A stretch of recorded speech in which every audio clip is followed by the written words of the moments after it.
Hey Psych2Goers, welcome back. You may have heard of ADHD, but what about ADD? And what do you know about ADHD? Attention Deficit Hyperactivity Disorder is a behavioral syndrome with characteristics of inattention and impulsivity.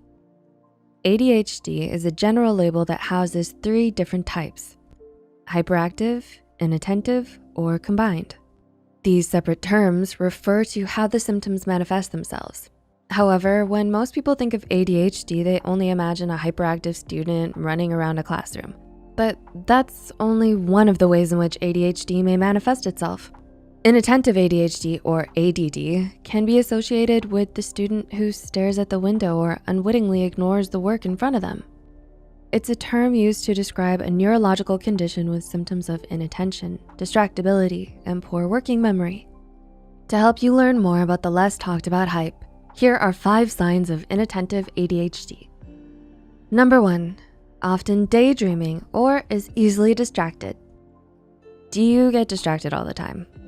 ADHD is typically associated with hyperactivity, but it would be stigmatizing and incorrect to assume that people with ADHD do not have moments of inactivity. Instead, inactivity is a predominant characteristic of inattentive ADHD, which at times may get misinterpreted as tranquility. This inattentiveness is not something you can control, but is usually a byproduct of lack of focus. This tendency to daydream or be distracted all the time can be problematic when it comes to doing schoolwork. For example, in a classroom setting, a child with ADHD may have trouble committing to an activity for an extended period of time, or with not paying attention when spoken to. In adults, this sign can manifest itself in the same way. Number 2, is bored quickly. Are you always bored? Boredom itself is not a sign of a neurobehavioral disorder. In many cases, it just means your brain needs more mental stimulation. However, in the context of ADHD, frequent bouts of boredom can point to difficulty sustaining mental effort. Overstimulating environments or activities can produce a sense of boredom because the constant barrage of stimuli can cause your brain to feel overwhelmed. Because of this, it shuts down or becomes bored as a response.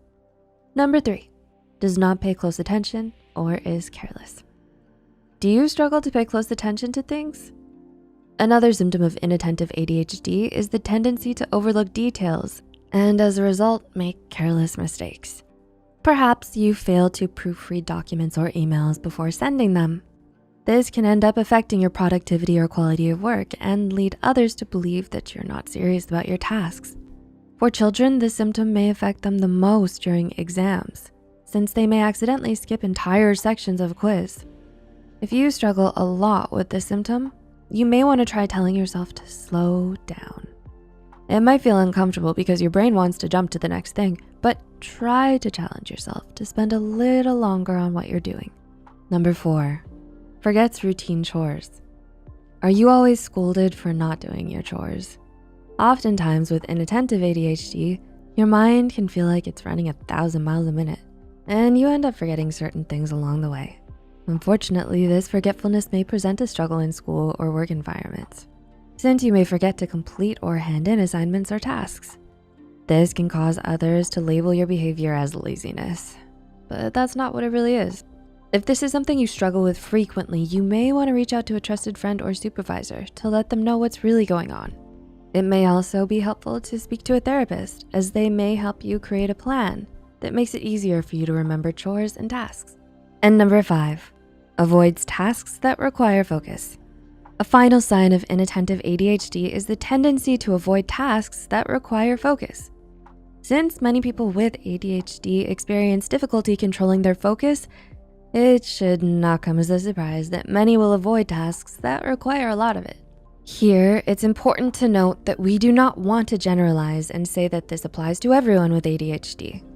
Also, even if it does apply to you, your will and desire to do what you want to do, even if it requires a lot of focus, will eventually win out. A way to help with this is to try breaking up large tasks into smaller, more doable ones. To help you go through with the chore, you can try coming up with something that works and suits you. It could be having a friend or family member send you reminder texts to complete tasks. If you need more assistance or guidance, you can also reach out to a therapist for help. Do you have a lot of trouble focusing?